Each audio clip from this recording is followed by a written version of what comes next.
오늘 우리가 주목할 말씀은 마가복음 5장 21절에서 43절 말씀입니다. 오늘 한 절씩 교독하겠습니다. 제가 21절, 여러분이 22절 이렇게 읽겠습니다. 예수께서 배를 타시고 다시 맞은편으로 건너가시니 큰 무리가 그에게로 모이거늘 이에 바닷가에 계시더니 회당장 중에 하나인 야이로라는 이가 와서 예수를 보고 발 앞에 엎드려 간곡히 구하여 이르되 내 어린 딸이 죽게 되었사오니 오셔서 그 위에 손을 얹으사 그로 구원을 받아 살게 하소서 하거늘 이에 그와 함께 가실새 큰 무리가 따라가며 애워싸 밀더라. 12해를 혈루증으로 알아온 한 여자가 있어 많은 의사에게 괴로움을 받았고 가진 것도 다 허비하였으되 아무 효험이 없고 도리어 더 중하여졌던 차에 예수의 소문을 듣고 무리 가운데 끼어 뒤로 와서 그의 옷에 손을 대니 이는 내가 그의 옷에만 손을 대어도 구원을 받으리라 생각함일러라. 이에 그의 혈루 근원이 곧 마름에 병이 나은 줄을 몸에 깨달으니라. 예수께서 그 능력이 자기에게서 나간 줄을 곧 스스로 아시고 무리 가운데서 돌이켜 말씀하시되 누가 내 옷에 손을 대었느냐 하시니 제자들이 여짜오되 무리가 애워싸 미는 것을 보시며 누가 내게 손을 대었느냐 물으시나이까 하되 예수께서 이 일 행한 여자를 보려고 둘러보시니 여자가 자기에게 이루어진 일을 알고 두려워하여 떨며 와서 그 앞에 엎드려 모든 사실을 여쭈니 예수께서 이르시되 딸아 내 믿음이 너를 구원하였으니 평안히 가라 내 병에서 놓여 건강할지어다. 아직 예수께서 말씀하실 때에 회당장의 집에서 사람들이 와서 회당장에게 이르되 당신의 딸이 죽었나이다. 어찌하여 선생을 더 괴롭게 하나이까? 예수께서 그 말하는 것을 곁에서 들으시고 회당장에게 이르시되 두려워하지 말고 믿기만 하라 하시고 베드로와 야고보의 형제 요한 외에 아무도 따라옴을 허락하지 아니하시고 회당장의 집에 함께 가사 떠드는 것과 사람들이 심히 울며 통곡함을 보시고 들어가서 그들에게 이르시되 너희가 어찌하여 떠들며 우느냐 이 아이가 죽은 것이 아니라 잔다 하시니 그들이 비웃더라. 예수께서 그들을 다 내보내신 후 아이의 부모와 또 자기와 함께한 자들을 데리시고 아이 있는 곳에 들어가서 그 아이의 손을 잡고 이르시되 달리다금 하시니 번역하면 곧 내가 내게 말하노니 소녀야 일어나라 하심이라. 소녀가 곧 일어나서 걸으니 나이가 12살이라. 사람들이 곧 크게 놀라거늘 다 함께요.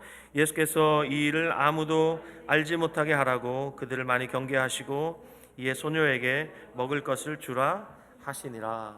아멘. 저는 오늘 여러분과 함께 교독한 이 긴 본문을 가지고 하나님의 타이밍 이와 같은 제목으로 마가복음 22번째 하나님의 은혜의 복음 증거하도록 하겠습니다. 2차 세계대전 이후 유대인들은 해마다 6월절이 되면 이 노래를 부른답니다. 히브리어로 아니마밈, 나는 믿는다 라는 뜻을 가진 노래입니다. 이 노래가 작사되고 작곡된 곳은 유대인들이 고통스럽게 죽어갔던 폴란드의 아우슈비츠 수용소였습니다. 가사가 이렇습니다. 나는 믿는다. 나의 메시아가 나를 돕기 위해서 반드시 나를 찾아오리라는 사실을. 그런데 그들은 동족들이 가스실로 끌려가는 모습을 보며 다음 절을 이렇게 불렀습니다. 그런데 때때로 그 메시아는 너무 늦게 오신다. 그러나 그 수용소 안에서 갇혀 있었던 유대인 젊은 외과 의사였던 빅터 프랭클은 아니마밈의 노래를 부르기를 거절했습니다. 그는 죽음의 공포가 가득한 그곳에서 삶의 의지를 불태웠습니다. 자신이 절대 죽지 않는다는 확신을 가지고 언제 죽을지 모르는 상황 가운데서도 체념하지 않고 자신의 모습을 다듬기 시작했습니다. 죽음을 받아들인 채 체념한 동족들이 깊이 잠든 한밤중에도 그는 홀로 일어나 어느 날 우연히 줍게 된 유리 파편 조각 하나를 날카롭게 갈아서 피가 날 정도로 면도를 했습니다. 나치 병사들이 유대인들을 데려가려고 할 때면 언제라도 그의 모습에서 삶에 대한 강렬한 의지가 있는 것을 발견하곤 매번 그가 아니라 다른 사람을 가스실로 데려갔습니다. 결국 전쟁은 끝이 났고 빅터 프랭클은 풀려났습니다.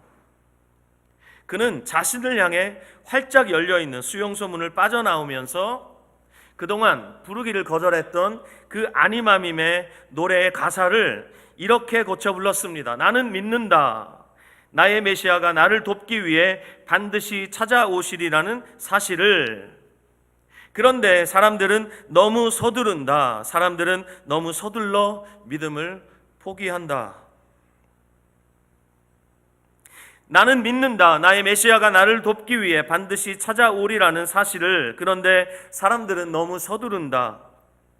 사람들은 너무 서둘러 믿음을 포기한다. 오늘 우리가 읽은 이 긴 본문에서 우리는 삶의 의지를 불태우고 있는 두 사람을 만나게 됩니다. 한 사람은 지난 12년간 혈루병을 앓아온 여인이고, 또 한 사람은 죽어가는 자기의 딸을 살리기 위해 애끓는 부정으로 예수님 앞에 나와 그 발 아래 엎드린 회당장 야이로라는 사람입니다. 자, 본문은 이렇게 시작되죠. 21절 다시 보시죠. 예수께서 배를 타시고 다시 맞은편으로 건너가시니 큰 무리가 그에게로 모이거늘 이에 바닷가에 계시더니.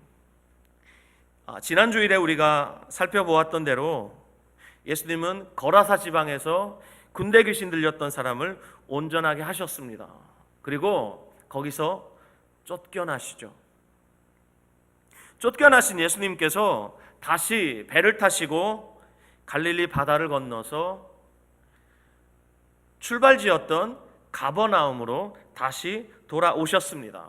자, 아니나 다를까 예수님이 오셨다는 이야기를 듣고 큰 무리가 예수님 주변으로 몰려들었습니다. 틀림없이 거라사 지방에서 일어났던 그 엄청난 이야기를 소문으로 들었을 겁니다. 큰 무리가 몰려들었고 예수님은 바닷가에 서 계셨는데, 그때 본문의 기록에 의하면 회당장 야이로가 예수님께로 와서 예수님의 발 앞에 엎드려서 간곡히 요청하기 시작했습니다. 23절 보시죠. 내 어린 딸이 죽게 되었사오니 오셔서 그 위에 손을 얹으사 그로 구원을 받아 살게 하소서. 특히 제가 주목하는 것은 그가 예수님의 발 앞에 엎드렸다는 것입니다. 그는 회당장이었습니다. 당시 회당장은 유대 사회에서 존경을 한 몸에 받고 있는 그런 위치에 있었습니다. 회당장은 유대인들이 그들의 신앙 공동체 안에서 모이거나 혹은 회당에서 예배할 때 그 예배를 주관한 사람이었습니다.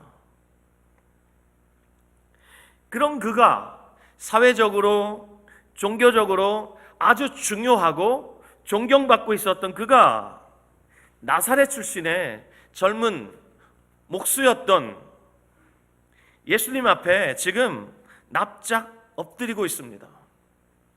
특히 22절 제일 마지막 엎드리어 라고 번역된 그리스어 단어는 신적인 존재에게 경외감을 표시할 때 사용되었던 단어입니다.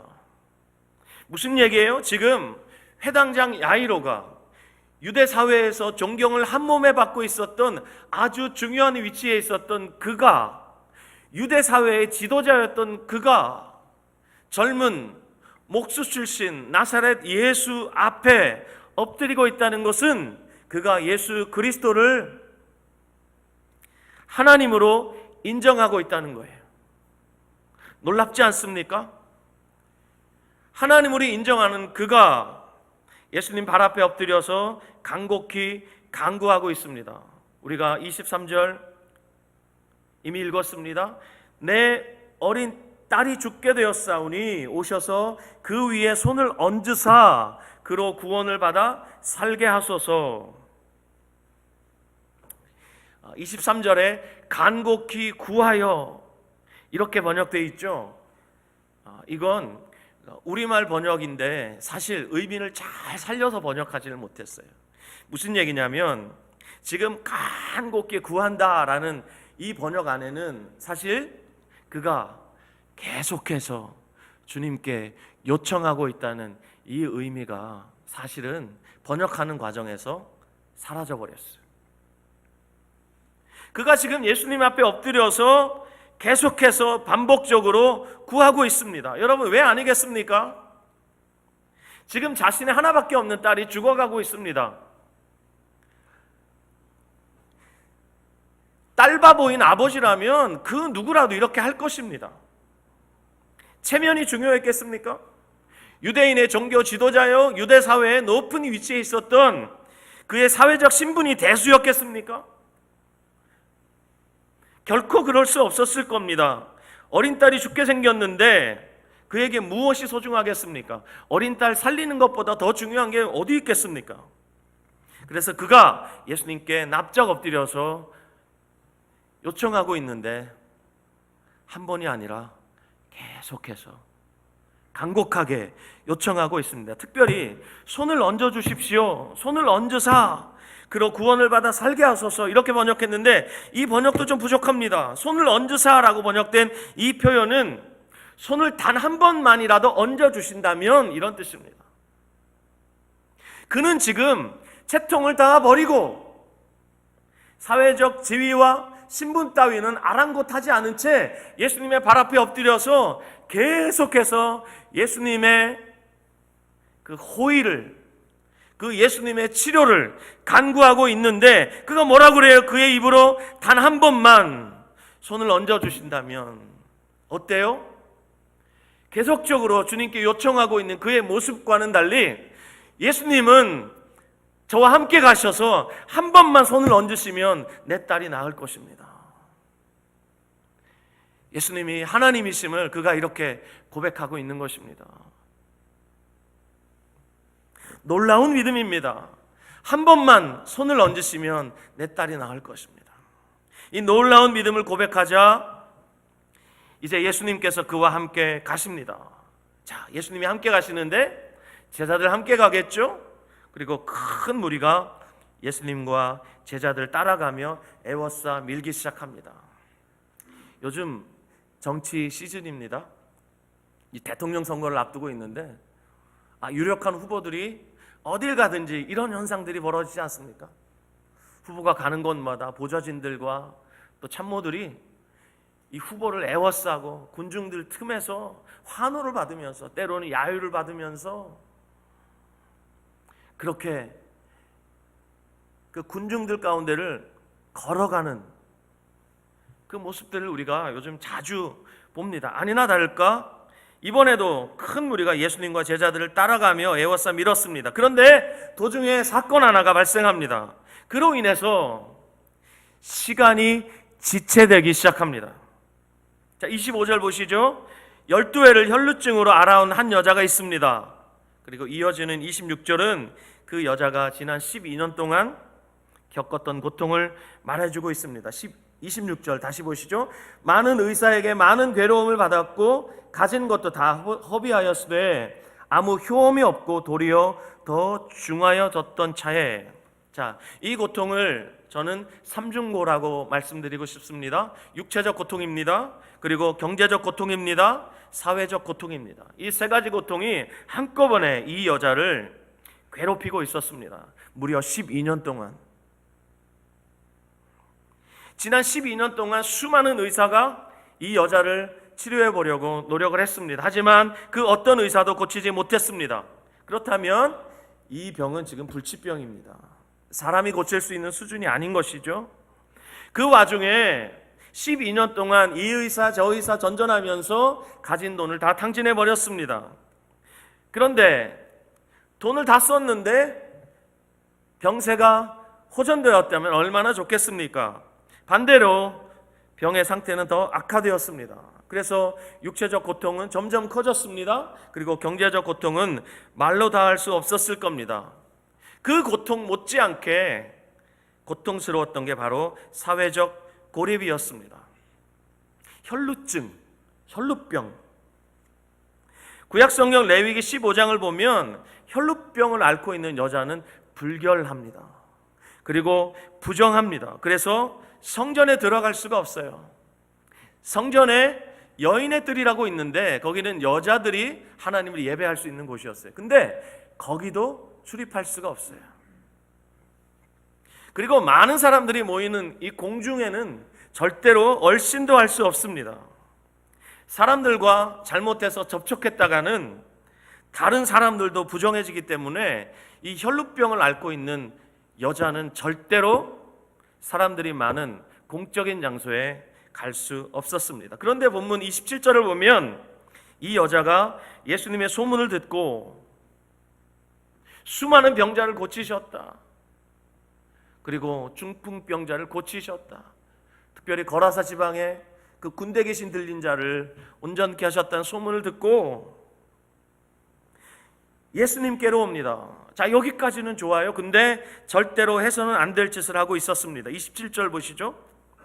예수의 소문을 듣고 무리 가운데 끼어 뒤로 와서 그의 옷에 손을 대니. 누구도 접촉하면 안 되는 거예요. 근데 무리들 틈에 끼어들기 시작합니다. 그렇다면 여러분 여기에서 무엇이 발생합니까? 의도하지 않았던 접촉들이 막 발생하는 겁니다. 그리고 결정적으로 이 여자가 의도적으로 예수님의 옷자락에 손을 갖다 댑니다. 자, 여러분 이미 우리가 살펴보았지만 마가복음 3장 10절에 보면 당시 예수님이 가시는 곳마다 병으로 고생하고 있었던 수많은 사람들이 자신들의 병을 고치기 위해서 예수님 주변으로 막 몰려들었습니다. 그래서 그들이 뭘 했죠? 예수님의 몸을 만지기 시작했습니다. 예수님이 가시는 곳마다 수많은 인파가 운집해서 그 중에는 귀신 들린 자들도 있었고 또 어떤 자들은 병으로 고생하는 자들이 있었어요. 그들이 온전케 되기 위해서 예수님을 막 만졌습니다. 마치 제주도에 가면 돌하루방, 그 코를 만지면 아들을 낳는다는 그 소문을 철떡같이 믿고 가가지고 돌하루방의 코를 막 문지르는 것처럼, 그 신혼여행을 가면 옛날에 그 신혼부부들이 아들 낳게 해달라고 그 돌하루방의 코를 그렇게 문질러가지고 돌하루방의 코가 맨질맨질하대요. 그런 것처럼 예수님께 손을 갖다 대면 무슨 예수님의 몸에 무슨 신비한 효능이라도 있는 것처럼 예수님의 옷에 그리고 예수님의 몸에 그렇게 손을 갖다 댄 거예요. 그런데 오늘 본문에서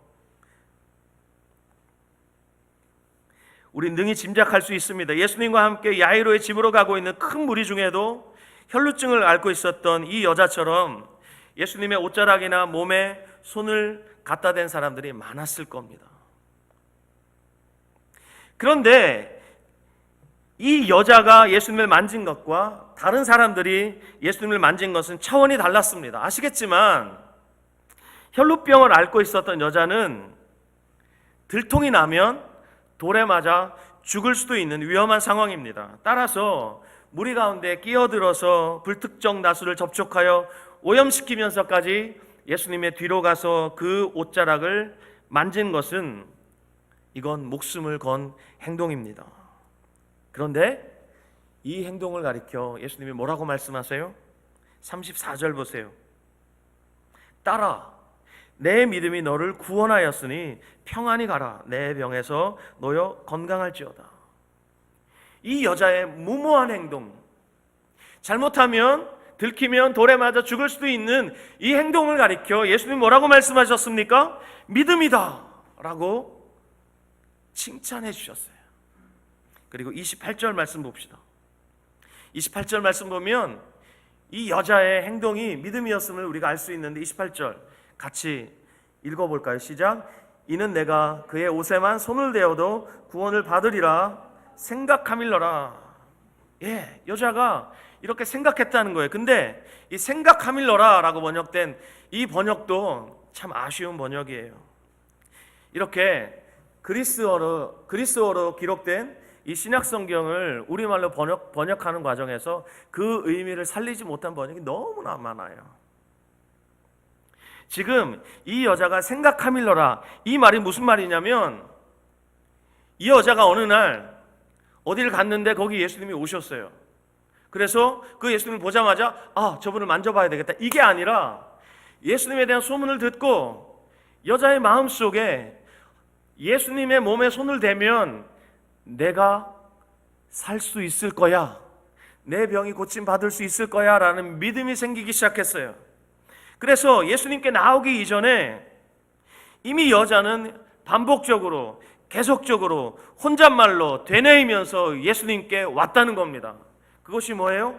27절, 28절, 특히 28절, 내가 그의 옷에만 손을 대어도 구원을 받을 거야. 내가 그의 옷에 손만 대어도 나는 구원을 받을 거야. 이러면서 계속해서 읊조리면서 뇌까리면서 되뇌이면서 반복적으로 이것을 고백하면서 주님 앞에 나왔다는 거예요. 이게 믿음이라는 거예요. 그냥 한번 만져볼까? 이게 아니라 만지면 나을 거야, 만지면 나을 거야, 제발 내가 예수님께 가까이 갈 수 있어야 할 텐데, 이러면서 간절한 마음으로 주님 앞에 나왔던 거예요. 주님이 그걸 다 아시는 거죠. 그래서 이 여자의 이 무모해 보이는 이 행동을 가리켜 믿음이다 이렇게 말씀하셨어요. 드디어 옷에 손을 대었습니다. 어떻게 됐습니까? 29절입니다. 이에 그의 혈루근원이 곧 마름의 병이 나은 줄을 몸에 깨달으니라. 자, 여러분도 감기 몸살을 알아보셨을 거예요. 저는 몇 년에 한 번 정도 심하게 몸살을 앓는데요, 최근 몇 년간 앓지 않았어요. 곧 때가 된 것 같다는 느낌이 드는데, 제가 몸살에 걸리기 시작하면 제 몸을 알아요. 제가 몸살이 오는구나. 그래서 며칠을 그냥 끙끙 앓아요. 그러다가 참 거짓말처럼 몸의 기운이 달라지는 것을 느껴요. 여러분도 그렇지 않습니까? 감기 몸살만 해도 이래요. 근데 12회의 혈루증을 알았으니, 점점 상태가 더 심해졌으니 이 여자가 예수님의 옷자락에 손을 대고 그의 몸에 일어난 변화를 직감한다는 것은, 이건 절대 어려운 게 아니에요. 자기 몸이 금방 좋아졌다는 것을, 그리고 자기가 느낄 거 아니에요. 몸에서 지금 생식기에서 피가 줄줄줄 새고 있는데 그게 딱 멈춘 거예요.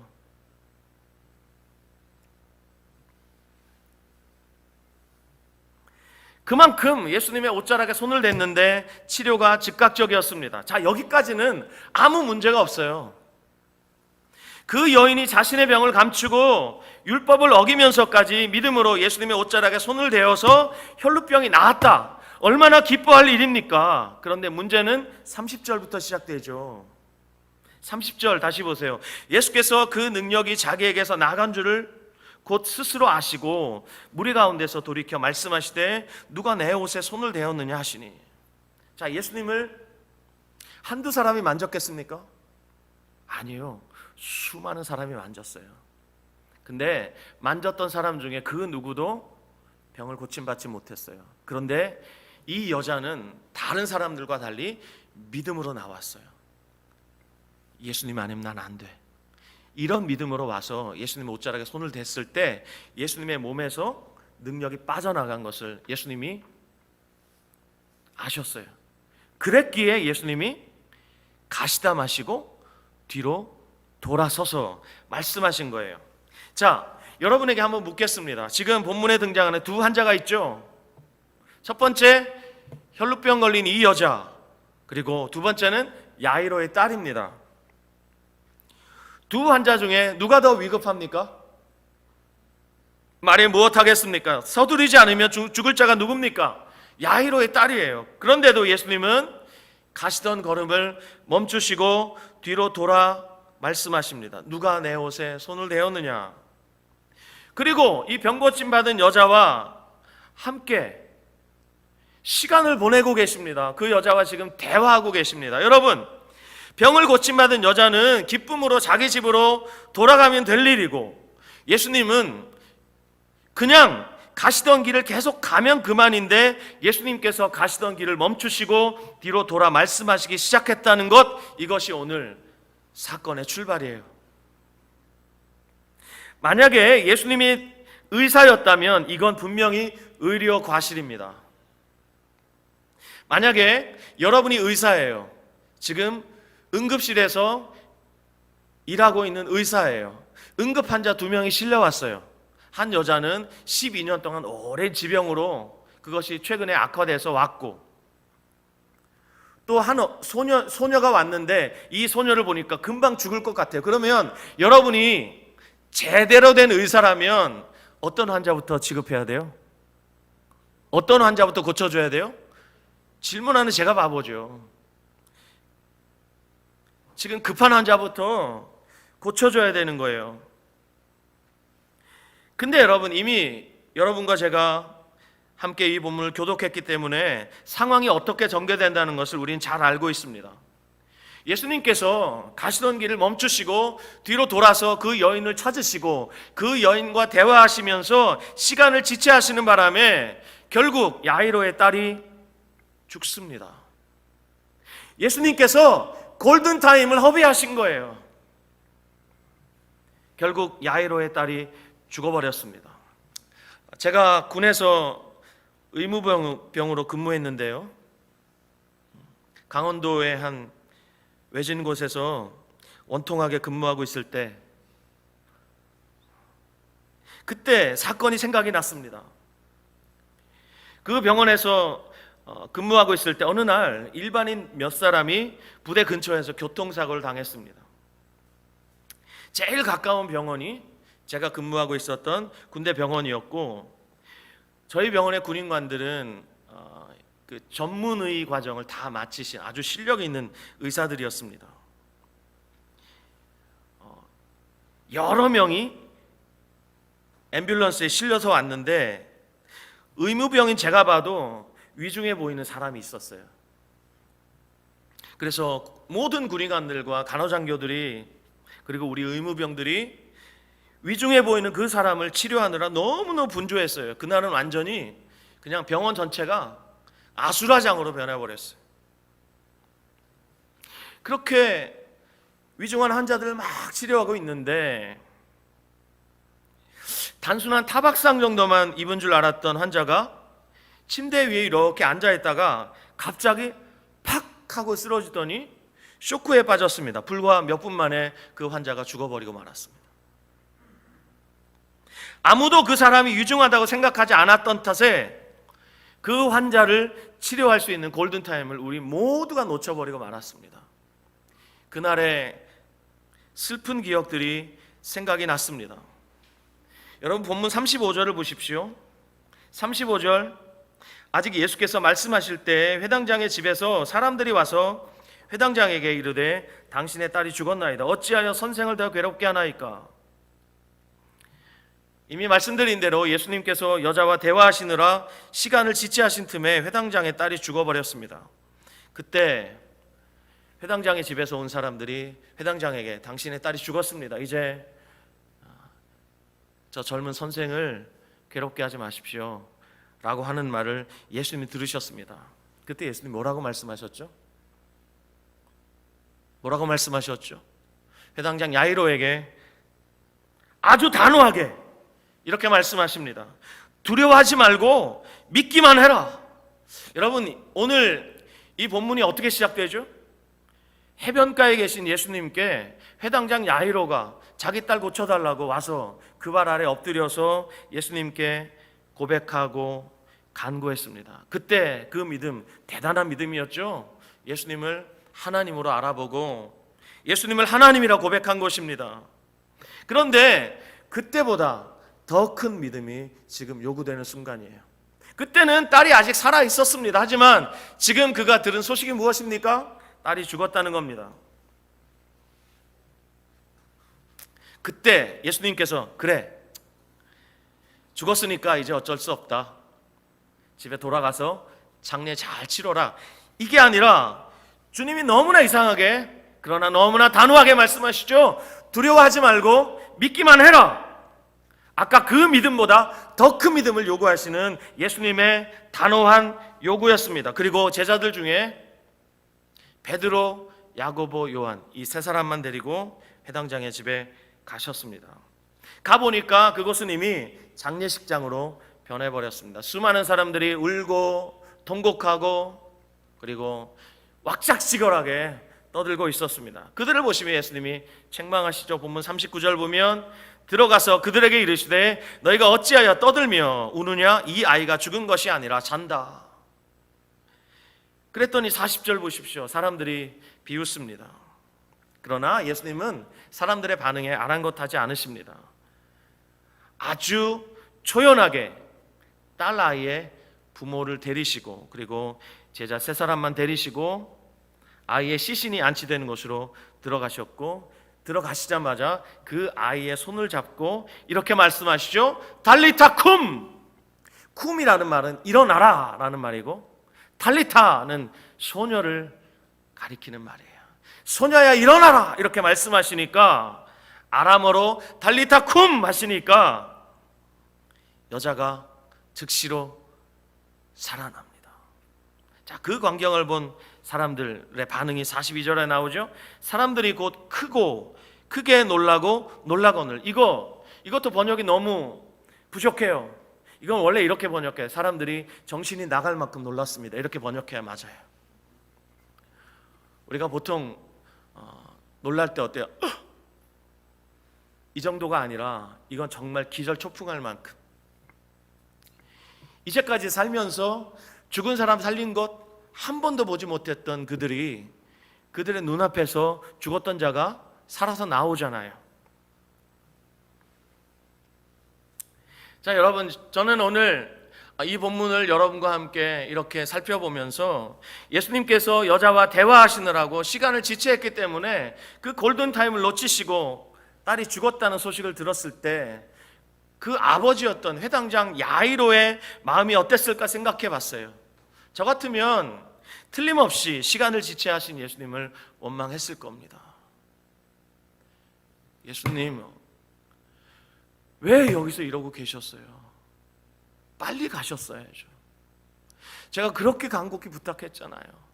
제가 채통 다 버리고 예수님 앞에 엎드려서 예수님 당신이 하나님인 줄 저 알고 예수님 기대하고 예수님과 함께 가고 있는데 지금 이게 뭡니까? 그리고 예수님의 길을 방해했던, 전문용어로 겐세이를 놓았던 이 혈루증을 앓고 있었던 이 여자가 정말 죽이고 싶을 만큼 미웠을 겁니다. 그리고 예수님에 대한 기대는 어느새 체념과 절망으로 바뀌었을 겁니다. 그러면서 속으로 이렇게 말했을 겁니다. 죽었다는데 이젠 다 끝났어. 예수님을 모시고 가는 건 그건 예수님의 소중한 시간을 허비하는 거야.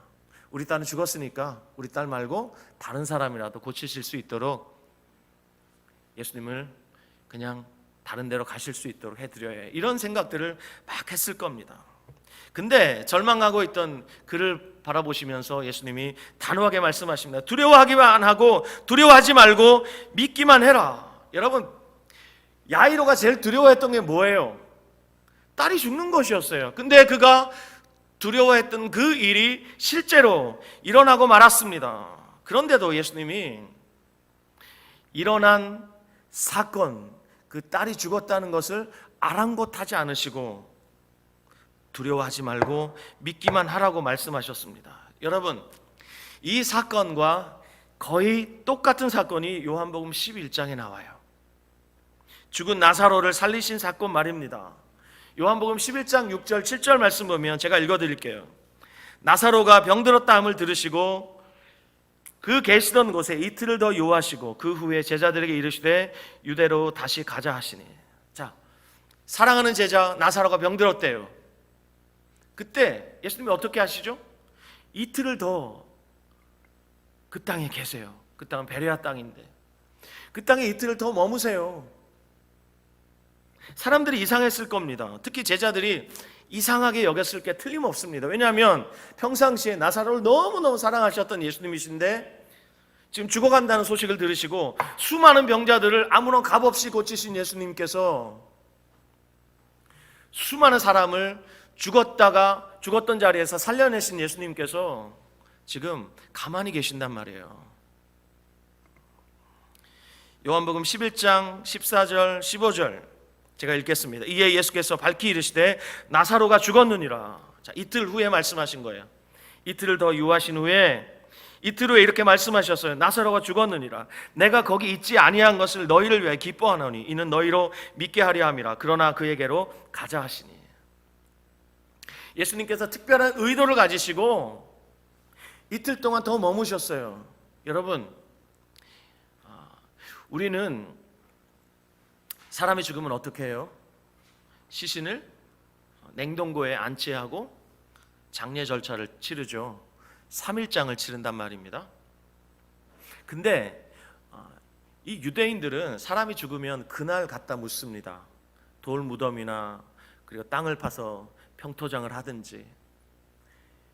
죽은 그날 묻고 땅에 묻은 다음에 애곡해요. 우리와 다르죠. 그리고 적어도 3일 동안 애곡을 합니다. 3일이 지나서 그 사람이 다시 살아나지 않으면 그 사람은 진짜 죽은 거예요. 근데 예수님께서 죽어간다는 소식을 듣고 이틀을 더 머무셔요. 요 기간이 3일이에요. 예수님께서 나사로가 죽을 때까지 기다리셨어요. 그리고 3일을 더 머무시고 나사로에게 가시는데 이미 나사로가 죽었다는 것이 확인된 그 후였어요. 자, 그때 나사로를 살리시기 위해서 베다니로 가시는데 나사로의 여동생이었던 마르다가 예수님을 맞이하러 동네 밖으로 뛰어나오죠. 그러면서 뭐라고 그래요? 주께서 여기 계셨더라면 내 오라버니가 죽지 아니하였겠나이다. 그리고 마리아 역시 똑같이 예수님께 말합니다. 주께서 여기 계셨더라면 내 오라버니가 죽지 않았을 것입니다. 여러분, 예수님께서 분명히 나사로가 병들었다는 소식을 들었습니다. 그러나 예수님은 나사로에게 곧장 달려가지 않으셨습니다. 그리고 예수님이 부재하신 그 시간에 나사로는 결국 죽었습니다. 하지만 예수님이 나사로를 살려내시죠.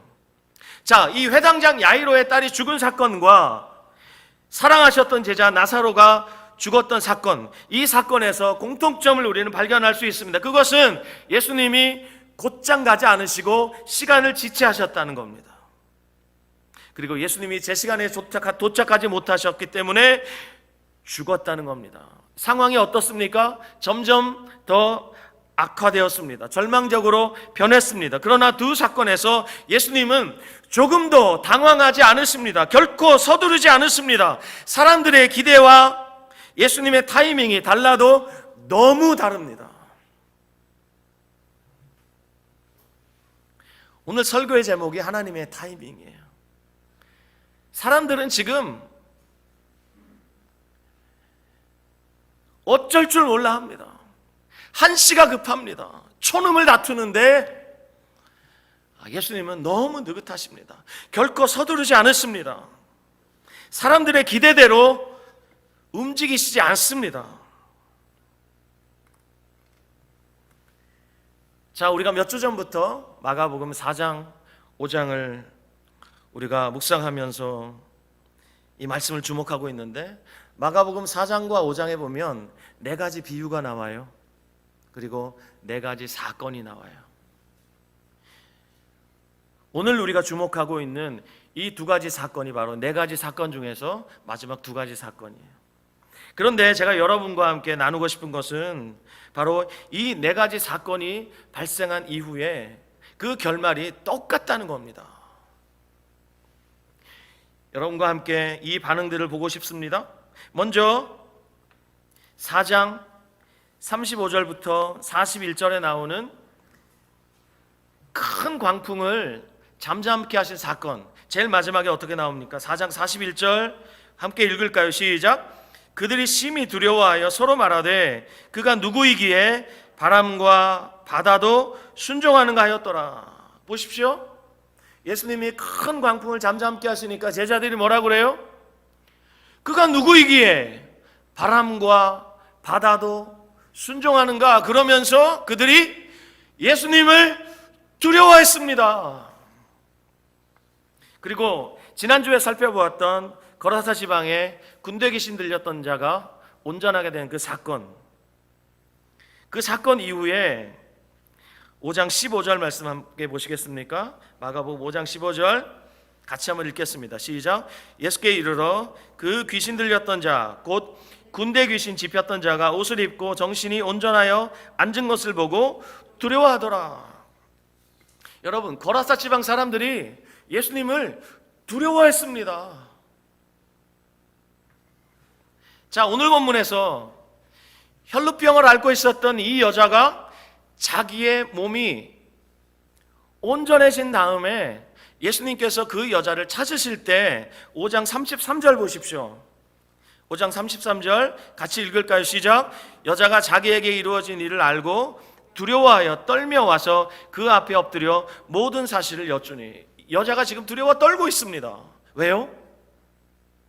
자기가 그냥 살짝 예수님 뒤에서 몰래 손을 갖다 댄 줄 알았는데 예수님께서 그 여자를 알고 계신단 말이에요.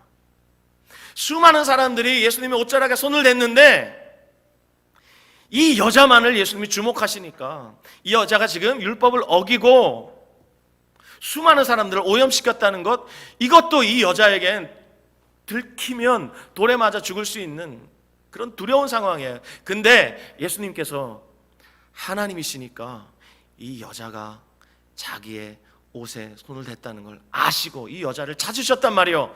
그걸 보고 예수님이 하나님이시라는 것을 알고 두려워합니다. 그리고 5장 42절 보십시오. 5장 42절 시작. 소녀가 곧 일어나서 걸으니 나이가 12살이라 사람들이 곧 크게 놀라거늘. 이번에는 회당장 야이로의 딸이 죽었다가 살아났는데 사람들의 반응이 어떻습니까? 크게 놀라고 놀랐다. 이거 아까 제가 말씀드렸죠? 정신이 혼미할 만큼 놀랐다는 거예요. 혼비백산한 겁니다. 까무러칠 정도로 놀랐다는 겁니다. 전부 어떻습니까? 네 가지 사건의 반응이 어떻습니까? 전부 예수님을 두려워한 것입니다. 4장 41절에 제자들이 예수님을 향해서 서로 이렇게 말하죠. 저가 누구이기에 예수님을 두려워하면서 제자들이 서로 주고받은 말이에요. 이어지는 사건들, 사실 제자들의 질문에 대한 답이에요. 제자들이 저가 누구이기에, 이 질문에 대해서 이 나머지 세 가지 사건이 전부 답을 하고 있는 거예요. 예수님은 하나님이시다. 예수님은 하나님이시다. 그를 믿으라. 예수님이 하나님이시다. 그를 믿으라. 이 네 가지 사건에서 전부 이렇게 말씀하고 있는 겁니다. 사랑하는 여러분, 올해의 찬양 우리가 1월 첫 주부터 함께 불렀어요. 선한 능력으로. 매주 부르지만 오늘은 특히 더 마음에 와닿습니다. 주 선한 능력으로 안으시네, 그 크신 팔로 날 붙드시네. 그 다음 가사를 여러분 아시죠? 절망 속에도 흔들리지 않고 사랑하는 주 얼굴 구하리. 여러분, 12회를 혈루증으로 앓고 있었던 그 여자, 가진 돈을 다 탕진했습니다. 그렇지만 상황은 점점 절망적으로 변해버렸습니다. 예수님 앞에 믿음으로 와서 그 발 앞에 엎드려서 살려주십시오 라고 간곡하게 요청했던 그 믿음 가지고 예수님을 따라가고 있는데 한 여자가 나타나서 상황이 꼬여버렸습니다. 그 딸이 죽어버렸습니다. 상황이 점점 악화되다 못해 절망 그 자체를 맞닥뜨리게 되었습니다. 딸이 죽어버렸습니다. 그때 주님이 뭐라고 말씀하세요? 두려워하지 말고 믿기만 해라. 절망스러운 상황에 함몰되지 말고 나를 믿어라. 주님이 말씀하시는 거예요. 한시가 급한데 주님은 결코 서두르시지 않으시고 너무 느긋해요. 그걸 보고 있던 이 야이로의 마음이 얼마나 복장이 터졌겠습니까? 빨리 가셔야 되는데, 빨리 가셔야 되는데, 아니나 다를까 골든타임 놓치고 자기 딸이 죽었어요. 예수님이 너무 야속해 보였을 거예요. 왜 서두르지 않으시지? 여러분, 제가 이제까지 주님을 섬겨오면서 조금씩 알아온 것이 있습니다. 그건 하나님의 타이밍과 저의 기대가 많이 달랐다는 겁니다. 여러분은 어떻습니까? 15년 전 교회를 개척할 때 주님이 제 마음속에 또렷하게 들려주신 말씀이 이사야서 55장 8절 9절 말씀이었습니다. 특히 55장 8절 말씀, 주님께서 제게 내 교회를 개척하라 말씀하실 때, 두 번 말씀하실 때 이 말씀을 제 마음 중심으로부터 세미한 음성으로 제게 다시 들려주셨어요. 이사야 55장 8절 9절 말씀 제가 봉독하겠습니다. 이는 내 생각이 너희의 생각과 다르며 내 길은 너희의 길과 다름이라. 저는 그때까지 교회를 개척하겠다는 생각은 꿈에도 해본 적이 없습니다. 0.00001%도 해본 적이 없습니다. 기도 한번 해본 적이 없습니다. 그런데 주님께서 내 교회를 개척하라 두 번 말씀하시고 제게 세밀한 음성으로 이사야서 55장 8절 말씀을 말씀하시는데, 그때 제가 알았습니다. 아, 주님께서 뭔가 하실 일이 있구나. 내 생각은 너의 생각과 다르다. 내 길은 너의 길과 다르다. 이것이 오늘 설교 제목으로 빗대어 말씀드리면 내 타이밍이 너의 타이밍과 다르다라는 것입니다. 그리고 이사야서 55장 9절에 이렇게 말씀합니다. 이는 하늘이 땅보다 높음 같이 내 길은 너희의 길보다 높으며 내 생각은 너희의 생각보다 높음이니라. 하나님의 연약함이 사람보다 강하시고 하나님의 지혜 없음이 사람보다 지혜롭습니다. 지구상에 살고 있는 모든 사람의 힘을 다 더해도 하나님의 연약함을 감당하지 못합니다. 우리가 가지고 있는 모든 지식을 다 동원해도 주님의 어리석음보다 지혜롭지 못합니다. 그분께서 나의 하나님이시라는 게 얼마나 감사한지 모르겠어요. 주님이 나와 다르시다는 게 얼마나 감사한지 모르겠어요. 그리고 교회를 개척하고 목회를 하는데 제가 생각했던 것, 저의 기대와 하나님의 타이밍, 주님의 일하심은 너무나 달랐습니다. 한 번은 성도들이 한꺼번에 교회 공동체를 빠져나갔는데 약 6명 정도가 남았을 때, 그때가 하나님의 타이밍이었다는 것을 저는 꿈에도 생각하지 못했습니다. 그때 주님이 제게 들려주신 세미한 음성이 뭐냐면 이제 됐다라는 것이었어요. 이제 됐다. 그리고 그 후에 제가 진정으로 힘써 해야 할 사역이 무엇인지 주님이 알게 해주셨어요. 그것이 바로 CBS 사역이에요. 저는 가르치는 사역, 저의 인생 계획에 없었습니다. 저는 아시겠지만 공부를 꾸준히 앉아가지고 하는 스타일이 아니에요. 제 엉덩이가 가볍기 때문에 의자에 엉덩이를 붙이고 엉덩이에 땀띠가 날 정도로 막 앉아가지고 막 연구에 매진하는 그런 스타일이 아닌데 어느덧 그런 스타일로 변해버렸습니다.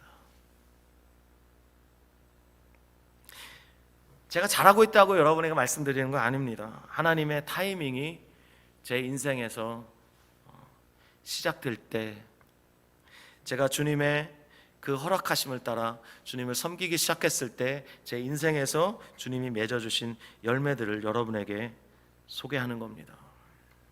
단언컨대 하나님의 통치는 완전합니다. 하나님은 결코 서두르지 않으십니다.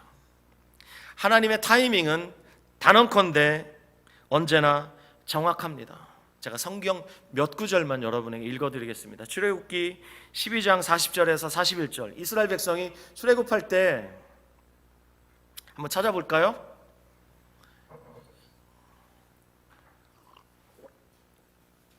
여러분 손이 심심하신 것 같아요.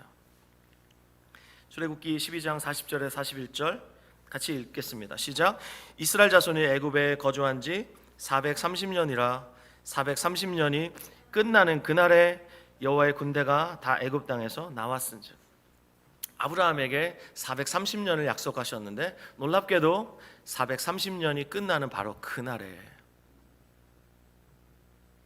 하나님의 타이밍은 완벽합니다. 결코 늦는 법이 없습니다. 자, 예레미야 29장 10절 말씀 찾아볼까요? 구약성경 예레미야 29장 10절 말씀. 예레미야 29장 10절 말씀 시작. 여호와께서 이와 같이 말씀하시니라. 바벨론에서 70년이 차면 내가 너희를 돌보고 나의 선한 말을 너희에게 성취하여 너희를 이곳으로 돌아오게 하리라. 정확하게 70년이 찼을 때 하나님께서 이방의 왕 페르시아의 초대왕 고레스를 통하여서 놀라운 계획을 선포하게 하십니다. 하나님의 타이밍은 절대로 늦는 법이 없습니다. 정확합니다. 갈라디아서 4장 4절 5절 말씀 함께 보시겠습니까? 신약성경 갈라디아서 4장 4절 5절 말씀 시작. 때가 차매 하나님이 그 아들을 보내사 여자에게서 나게 하시고 율법 아래에 나게 하시는 것은 율법 아래에 있는 자들을 속량하시고 우리로 아들의 명분을 얻게 하려 하심이라. 때가 찼을 때, 하나님의 때가 되었을 때, 정확한 하나님의 타이밍에 그 아들을 보내셔서 여자에게서 나게 하시고 율법 아래 나게 하셔서 율법 아래에 있던, 율법의 저주 아래에 있던 자들을 속량하셨습니다. 사랑하는 여러분, 제가 몇 구절만 여러분과 나눴는데 하나님의 타이밍, 하나님의 카이로스 정확합니다. 그리고 하나님의 때에 하나님이 행하시는 그 통치는 너무나 완전합니다. 전도서 기자는 이렇게 말했습니다. 범사에 기한이 있고 천하 만사가 다 때가 있나니. 그러면서 그가 이어서 이렇게 말합니다. 하나님이 모든 것을 지으시되 때를 따라 아름답게 하셨고 또 사람들에게는 영혼을 사모하는 마음을 주셨느니라. 그러나 하나님이 하시는 일의 시종을 사람으로 측량할 수 없게 하셨도다. 여러분, 저와 여러분의 인생에서 달려야 할 때가 있습니다. 전속력으로 힘을 다해서 모든 것을 투자해서 달려야 할 때가 있습니다. 하지만 때로는 걸어가야 할 때가 있습니다. 천천히 주변을 응시하면서 걸어가야 할 때가 있습니다. 목표 지점을 주목하면서 전속력으로 달려야 할 때가 있는가 하면 우리 주변을 살피면서 걸어가야 할 때가 있습니다. 그런가 하면 때로는 가던 길을 멈추어야 할 때가 있습니다. 지금이 바로 그때라고 생각합니다.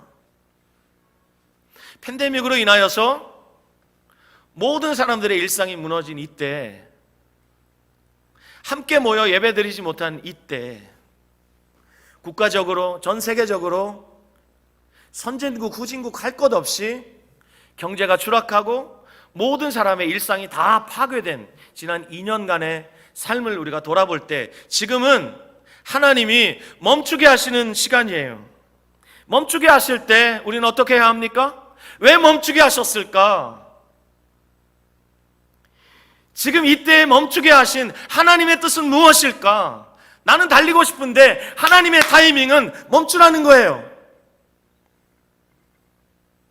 이때 우리가 무엇을 해야 합니까? 예수님께서 회당장 야이로에게 요구하셨던 것처럼 두려워하지 말고 믿기만 해라. 나를 믿어라.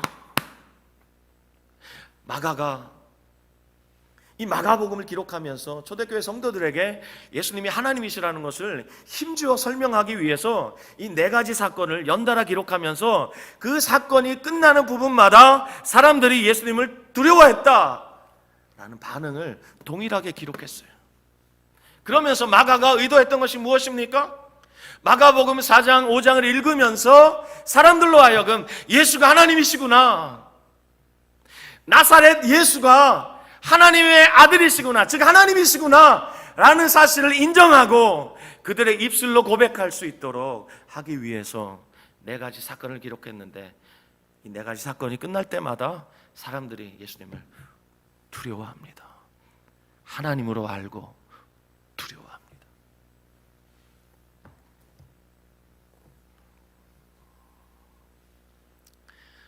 저와 여러분의 삶을 인도하시는 우리 예수님, 우리의 선한 목자이신 예수님은 하나님이십니다. 하나님의 타이밍은 완벽합니다. 결코 서두르지 않으시는 주님은 늦는 법이 없습니다. 야이로의 입장에서 볼 때 예수님이 너무 늦었어요. 그의 딸이 죽었어요. 하지만 예수님에게는 그게 늦은 게 아니에요. 예수님의 타이밍과 야이로가 기대했던 그 타이밍이 맞지 않았을 뿐이에요. 예수님의 타이밍은 완전했고 결국 야이로의 딸을 살려내셨습니다. 사랑하는 여러분, 예수님을 주님이라고 고백하신다면, 예수님을 따라가신다고 여러분이 고백하신다면, 여러분을 이끌고 계시는 선한 목자이신 예수님의 타이밍이 완전하시다는 것을 여러분 믿으시기 바랍니다. 그러므로 이 아침에 우리가 주님께 드려야 할 것은 우리의 신뢰입니다. 주님, 당신을 신뢰합니다. 제 삶에 허락하시는 모든 사건들, 내가 원하는 그 수준으로 빠르게 성취되지 않는다 할지라도 저 주님을 신뢰합니다. 하나님의 타이밍을 저 믿습니다. 그리고 그 신뢰를 고백하고 주님께 감사했으면 좋겠어요. 그것은 예수님이 나와 달라서 너무 감사하다는 겁니다. 예수님이 우리 수준이면 큰일 나는 거예요. 우리 수준으로 허물 많고 죄 많고 연약하시고 무지하고 무능하다면 큰일이에요. 그렇지만 예수님은 선하실 뿐 아니라 전능하신 분이십니다. 그 예수님이 우리 주님이셔서 감사하십시오. 주님이 나와 다르시기에 여러분 감사하십시오. 오늘 이 시간 주님 앞에 우리의 믿음을 고백하고 우리의 감사를 고백하는 그런 기도 함께 드렸으면 정말 바랄 게 없겠습니다. 이 시간 여러분 자리에서 일어나셔서 함께 주님 앞에 간구하시기